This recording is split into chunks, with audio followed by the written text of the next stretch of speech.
नमस्कार। धरती के आंचल में आपका स्वागत है। खादी का कपड़ा बनता है कपास से। पिछले कुछ सालों से कपास में कीड़ा लगा हुआ है, जिससे कि किसान की मेहनत का उसको भरपूर फ़ायदा नहीं मिलता।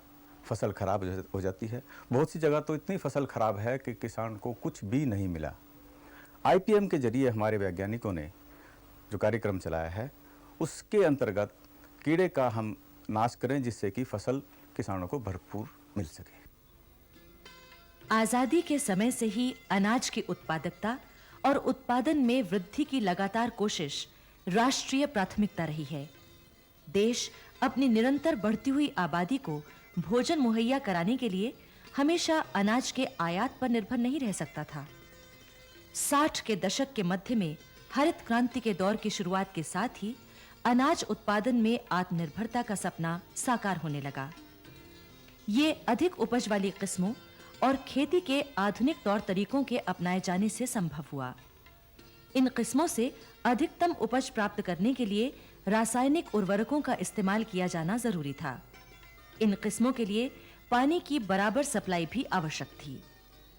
इस उद्देश्य की पूर्ति के लिए सिंचाई की नहरें और पानी के अन्य स्रोत विकसित किए गए। साथ ही किसानों को सलाह दी गई कि वे कीटों और कीड़ों से अपनी फसलों के बचाव के लिए कीटनाशक दवाइयों का छिड़काव करें। देश में शुरुआती दौर में सार्वजनिक क्षेत्र के अंतर्गत बड़े पैमाने पर कीटनाशक बनाने वाली फैक्ट्रियां लगाई गईं। इनका प्रमुख उत्पाद DDT मच्छरों, मक्खियों और अन्य कीड़ों पर नियंत्रण के जरिए मलेरिया के विरुद्ध संघर्ष का एक प्रमुख हथियार साबित हुआ।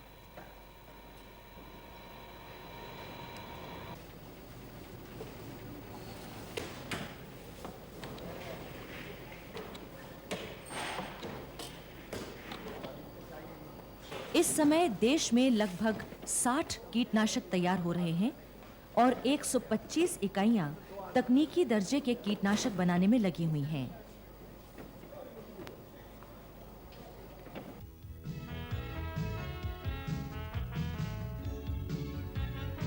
$500 से भी अधिक यूनिटें कीटनाशक बनाने की विधियां तैयार कर रही हैं।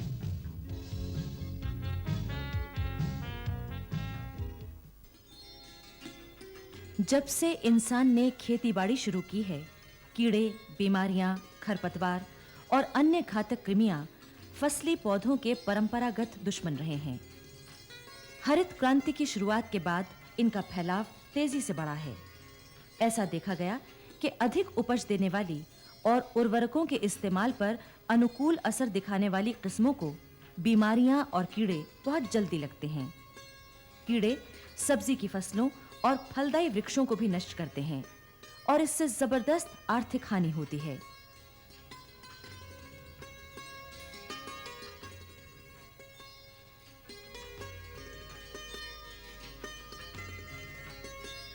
हालांकि पूर्ण विकसित कीट और कीड़े तो फसलों को नुकसान पहुंचाते ही हैं, लेकिन ज्यादा नुकसान उनके लार्वा करते हैं, जो पत्तियों, फूलों, फलों और पौधों के अन्य हिस्सों को तेजी से चट कर जाते हैं। हेलियोथिस नामक कीड़ा कपास के लिए एक सबसे खतरनाक कीट साबित हुआ है। इसे आमतौर पर अमेरिकन बॉलवर्म के नाम से पहचाना जाता है। इसके अलावा दीमक, चींचड़ी, जेसिड्स और एफिड जैसे कीड़े भी फसली पौधों के भयानक दुश्मन हैं। लेकिन सभी कीड़े फसलों को नुकसान नहीं पहुंचाते। आमतौर पर नजर आने वाली मकड़ी जैसे कई कीड़े हैं जो वास्तव में फसलों के मित्र हैं। ऐसे कीड़े अपने जाल में नुकसान पहुंचाने वाले कीटों को फंसाकर उन्हें नष्ट कर देते हैं। ऐसे बहुत से सूक्ष्म जीव जंतु हैं जो परजीवी हैं और इनमें बहुत से कीटभक्षी भी हैं। ये सभी खेतों में नुकसान पहुंचाने वाले कीड़ों की तादाद को कम करने में सहायक हैं। कीड़ों से होने वाले नुकसान को कम करने के अति उत्साह में किसान कीटनाशकों का अंधाधुंध इस्तेमाल करते हैं। इससे लंबे समय में फायदे की बजाय नुकसान ज्यादा होता है। ये कीटनाशक नुकसान पहुंचाने वाले कीड़ों को खत्म करने के साथ ही उन सूक्ष्म जीव जंतुओं को भी नष्ट कर देते हैं जो फसलों के लिए लाभकारी हैं। अब कई ऐसे नए कीड़े भी सामने आने लगे हैं जिन पर उपलब्ध कीटनाशकों का कोई असर नहीं होता। समन्वित कीट नियंत्रण यानी इंटीग्रेटेड पेस्ट मैनेजमेंट आईपीएम ने इन सभी समस्याओं का कारगर समाधान प्रस्तुत किया है। खास तौर से कपास और अन्य फसलों पर लगने वाले अमेरिकन बॉलवर्म, पिंक बॉलवर्म व स्पाइडैप्टेरा जैसे खतरनाक कीड़ों से निपटने में फेरोमोन ट्रैप उपयोगी साबित हुए हैं। फेरोमोन ट्रैप से की जाने वाली कीड़ों की निगरानी से कीट नियंत्रण का सही वक्त तय करने में मदद मिलती है। अनुभव ने बताया है कि अनेक पक्षी कीड़ों को खा जाते हैं और इस प्रकार वे किसान के मित्र की भूमिका अदा करते हैं। खेतों में पक्षियों के बैठने के अड्डे खड़े करने से कीटभक्षी पक्षियों को खेतों में रहने की आसानी हो जाती है। इन पर बैठकर वे कीड़ों का लार्वा आसानी से पकड़ लेते हैं।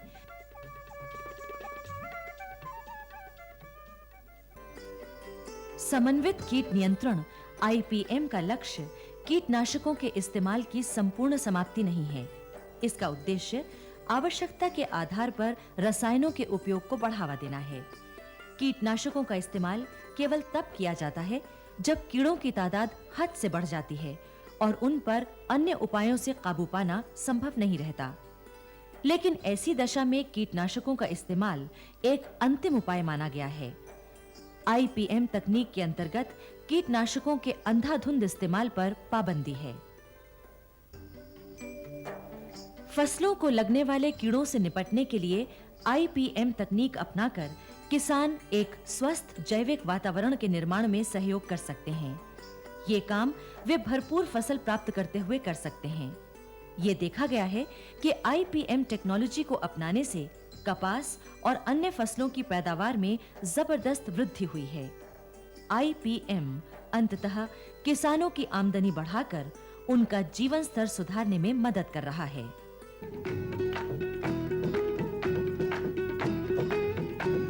आप जानते हैं कि पेट्रोलियम पदार्थ की हमारे देश में बहुत ज़्यादा मांग है, जिसका कि 60% हम विदेश से मंगाते हैं और शेष हम यहीं पर उत्पादन करते हैं।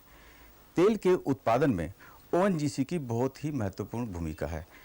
इसके बारे में विस्तार से बता रहे हैं श्री बीसी बोरा। मिस्टर बोरा, हमें बताइए कि एक आम आदमी के जीवन में ओएनजीसी का क्या महत्व है? ओएनजीसी एक प्रमुख पब्लिक सेक्टर ऑर्गेनाइजेशन है जो हम पदार्थ उत्पादन करते हैं, उससे आम जनता के लिए काफ़ी सामानें बनते हैं, जैसे एलपीजी, पेट्रोल, डीजल, मिट्टी का तेल, जिससे उनका काम में लगते हैं। मैं यही सोचता हूँ कि ओएनजीसी का ये जो उत्पादन होते हैं उससे उनकी क्वालिटी ऑफ लाइफ इम्प्रूव करने में काफ़ी सहाय होते हैं। सामाजिक और आर्थिक विकास के क्या कार्यक्रम हैं ओएनजीसी में? हम लोग जहाँ जहाँ काम करते हैं वहाँ आम जनता के लिए, अपने कर्मियों के लिए बहुत दिश में हम काम करते हैं। जैसे मान लीजिए शिक्षा के लिए, स्वास्थ्य के लिए, सामाजिक कार्य के लिए हम लोग का बहुत स्कीम है। करीबन हम लोग 60 करोड़ रुपया साल में खर्च करते हैं इसके लिए, प्रोजेक्ट्स में, रीजन में, क्योंकि इससे हम लोग सोचते हैं कि हम जहाँ से हम लोग का प्रोडक्शन करते हैं वही जगह का आसपास के आदमी का क्वालिटी ऑफ लाइफ इम्प्रूव हो। ओएनजीसी को एक नवरत्न कंपनी के रूप में जाना जाता है, तो ये नवरत्न कंपनी से आप तात्पर्य क्या है? नवरत्न कंपनी का जो डिस्पेंसेशन सरकार से दिया था, उससे कहा गया था कि ये कंपनी देश में ही नहीं बाहर में भी काम कर एक ग्लोबल कंपनी बने। तो जो कंपनी अच्छा प्रॉफिट कर रहा था, ऐसे 9 कंपनी बाद में गेल को भी जोड़ा गया। ये डिस्पेंसेशन दिया गया कि आप लोग यही नहीं, इंडिया में ही नहीं, इंडिया बाहर भी काम करके देश के लिए प्रॉफिट लाइए और देश के जनता के लिए कुछ कंट्रीब्यूट करें। फॉरेन एक्सचेंज, विदेशी मुद्रा को बचाने में क्या ओएनजीसी का योगदान है?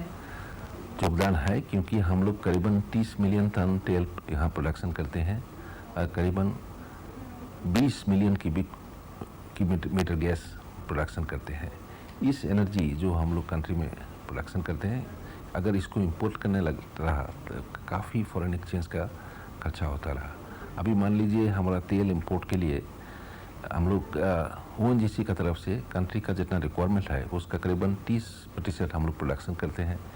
इसीलिए मैं सोच रहा हूँ कि फॉरेन एक्सचेंज सेविंग में हम लोग का काफ़ी कंट्रीब्यूशन है, और फ्यूचर में हम लोग अगर बाहर में जाकर दूसरा देश में भी तेल और गैस का प्रोडक्शन शुरू करें तो उसको हम ला के इसमें भी काफ़ी सेविंग ले आने सकेंगे। अभी कुछ देशों में काम चल रहा है ONGC? अभी हम लोग का एक ही प्रॉपर्टी है वियतनाम में जो उसमें गैस मिला है, उसके लिए हम लोग का प्रोडक्शन शेयरिंग कॉन्ट्रैक्ट करीबन साइन करने वाला हूँ अभी। उसके बाद हम लोग वो फील्ड को डेवलप करेंगे। इसमें हमारा पार्टनर है ब्रिटिश गैस और स्टेट ऑयल नॉर्वे के। इसका प्रोडक्शन शुरू होकर हम लोग सोचते हैं कि 2002 में वियतनाम में गैस सप्लाई करेंगे, उसका बाद ही हम लोग का प्रॉफिट वहाँ से शुरू होगा। बाकी और कई देश में हम लोग कोशिश कर रहे हैं, जैसे मान लीजिए रशिया, कजाकिस्तान, इराक, ईरान। हम लोग आशा करते हैं कि बहुत जल्द ही कुछ कंसेशन मिल के वहाँ भी काम शुरू कर सकेंगे। 5 सितंबर को शिक्षक दिवस है। इस दिन विद्यार्थी अध्यापकों के प्रति आभार प्रकट करते हैं, क्योंकि अध्यापकों से ही ज्ञान प्राप्त होता है।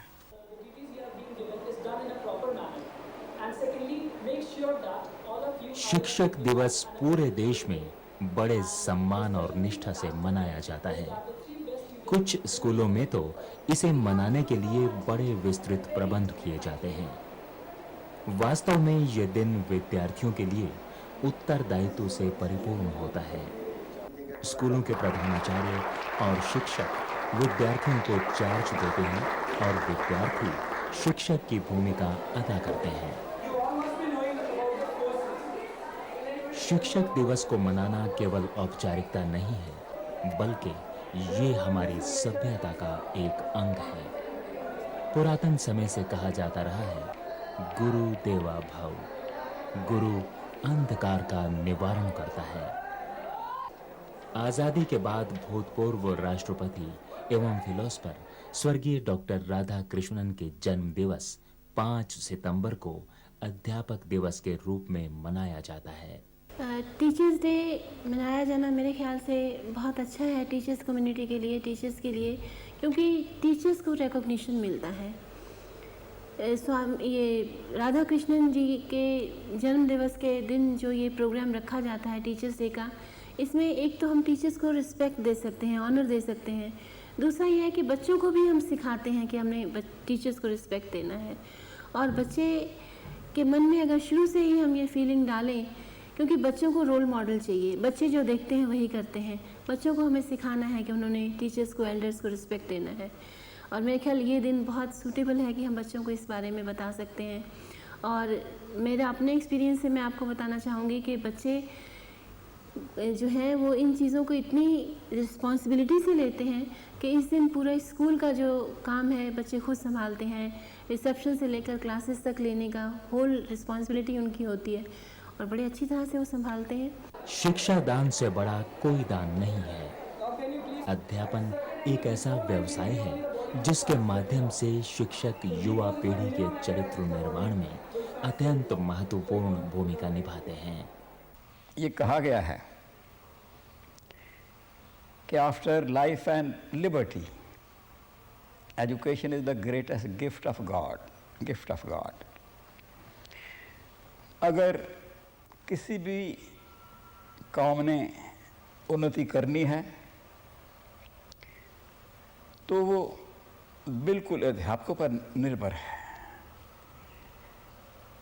आप देख लीजिए, जहाँ भी दुनिया में, न सिर्फ भारत में, कहीं भी कोई समस्याएं हुई हैं, वर्ल्ड वार 1 ले लीजिए, जापान बिल्कुल तबाह हो गया था।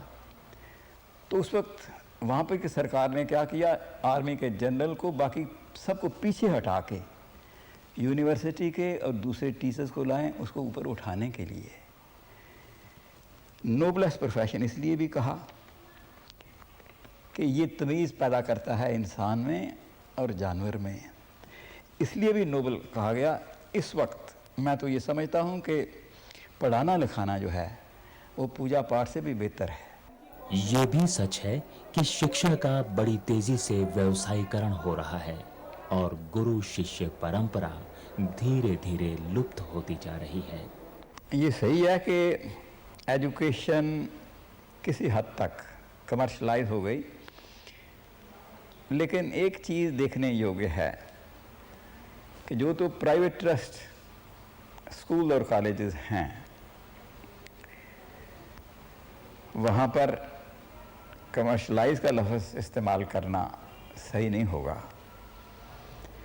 डीएवी ट्रस्ट के बारे में ये कह सकता हूँ कि शुरू से लेकर करीब करीब अब तक जिन लोगों ने इसको शुरू किया, अपने खून से सेंचा, इसको ऊपर उठाया, और आज भी मैं देश के बहुत से हिस्सों में घूमा हूँ, खा गवर्नर थे या एजुकेशन मिनिस्टर थे या और थे, सब ने ये कहा मुझे जगह जगह पर कि चोपड़ा साहब आप और स्कूल और कॉलेज खोलिए। कमर्शलाइज वहाँ पर हुआ है जहाँ पर कुछ टीचिंग शॉप खुलनी शुरू हो गई। कुछ इंडिविजुअल्स ने ऐसा शुरू कर दिया कि ये तो पैसा बनाने की एक किस्म की कानून मिल गई, अपनी मर्ज़ी से उन्होंने फीसें वगैरह वो लगानी शुरू कर दी। गवर्नमेंट को चाहिए कि उनको रोकथाम करे। और एक चीज़ मैं इसके बारे में कहूँगा कि दुनिया के किसी भी हिस्से में फीस स्ट्रक्चर कहीं भी एक जगह पर नहीं हुआ। कैटेगरीज हैं जहाँ पर अगर आप ज़्यादा सुविधाएं दे रहे हैं तो वहाँ पर फीस ज़रूर पड़ेगी। जहाँ पर कोई सुविधा नहीं है और वो फीस फिर ज़्यादा चार्ज करते हैं तो दैट इज़ कमर्शलाइजेशन। उसको फिर ज़रूर जो है वो ख़त्म करना चाहिए।